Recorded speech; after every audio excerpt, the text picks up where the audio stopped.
आज ईरान उपर हेबो भयंकर आक्रमण चेतावनी देछन्ति अमेरिका राष्ट्रपति डोनाल्ड ट्रंप निज social media platform truth social रे ट्रंप कहछन्ति ईरान आत्मसमर्पण करिछि किंतु आज भयंकर आक्रमण हेबो।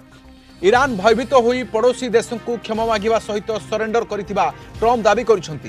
ट्रंप लिखिसंति मिसाइल माडरे रक्ताक्त होइथिबा ईरान निजर पड़ोसी देशमानकु क्षमा मागिबा सहित आत्मसमर्पण करिछि। ईरान प्रतिश्रुति देइछि एबेठारु अन्य देशमानक उपरे आउ आक्रमण करिबो नाही। अमेरिका एवं इस्राएल रो लगातार आक्रमण भयरे ईरान एभଳି नईबाकु बाध्य होइछि। ईरान नईबा सत्वे आज जोरदार आक्रमण हेबो बोली ट्रंप चेतावनी सुनाइछन्ति।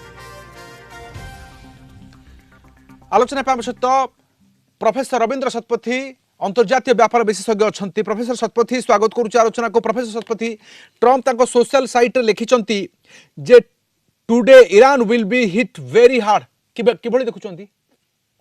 देखते ये दुईटी जाक विवादमान वक्तव्य एवं दुईटी जाक